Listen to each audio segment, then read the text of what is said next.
The most obsolete idea is go to school, get a job, work hard, save money, get out of debt, and invest for the long term in the stock market. See, why would you save money when they're printing trillions of dollars?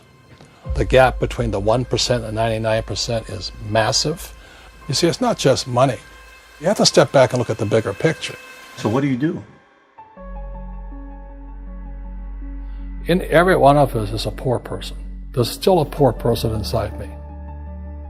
There's also a middle-class person, and the middle-class person wants security. They want that steady paycheck. And there's a rich person. And they're all inside of us, except that it's not taught. You're taught to go to school, get a job, and get a paycheck. You're not taught how to get rich. If you read Rich Dad, Poor Dad, my rich dad refused to pay me. He said the paycheck was one of the most damaging things you could take in your life. He says, the moment you take a paycheck, you're an employee, and that's the mindset. So my rich dad never paid me. He drove my poor dad, government employee, nuts. You gotta pay people, you gotta pay people. And rich dad was not saying that the paycheck was bad. He says, you didn't want to be a slave to money. So as an entrepreneur, if rich dad folded, I just started another company. I don't need a paycheck. I don't need anybody to take care of me. If my government doesn't like me, I move to another country because they need entrepreneurs there. So the entrepreneur is not so much the business. The entrepreneur is really the mindset and the skill sets and the different set of rules. You see, small business does not operate in the same rules as big business. Entrepreneur is a mindset first, a skill set, and rules. And depending upon whether you're an employee or a small business, the rules are different. The mindsets are different. The skill sets are different. If you could say one thing to somebody who's never been an entrepreneur and they're thinking about making the leap of faith into becoming an entrepreneur, what could you tell them? Well, I'll just tell them the same thing that happened to me. My last paycheck, I still remember it clearly. It was one of the worst and the best days of my life. And I was in Puerto Rico.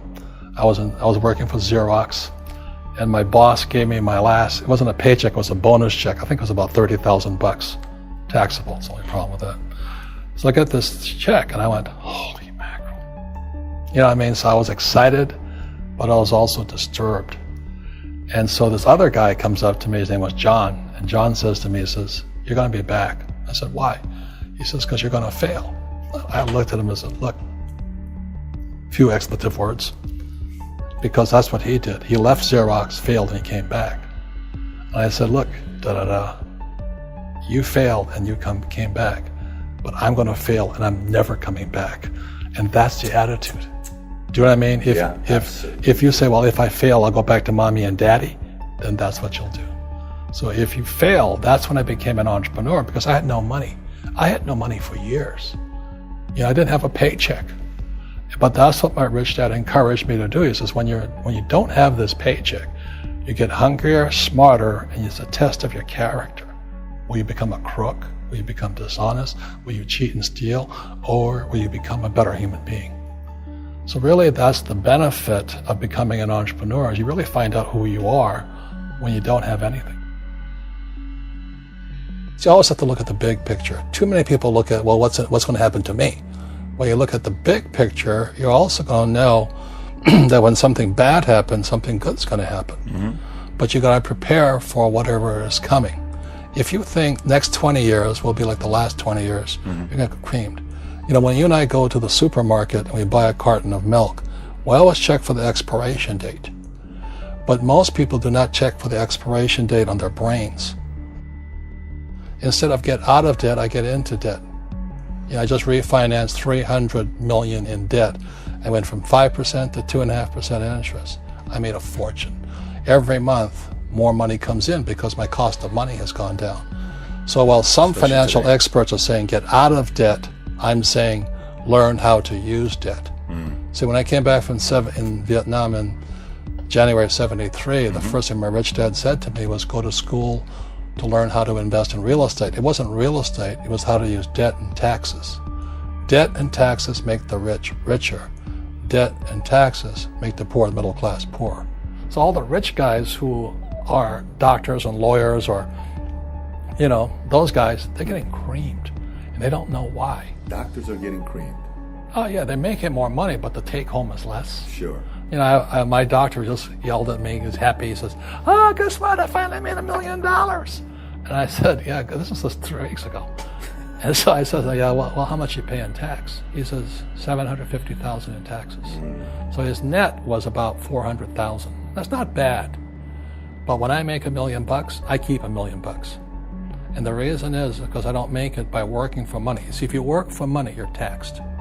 So that's why lesson number 1 in Rich Dad, Poor Dad is the rich don't work for money. What we do instead is we create businesses as entrepreneurs. We acquire real estate. I don't want to invest in the stock market. Okay. So the reason is because as entrepreneurs, I have more control over my income, how much I make, and how much I pay in taxes. And because I'm an entrepreneur as well as an investor in real estate, I pay 0 tax.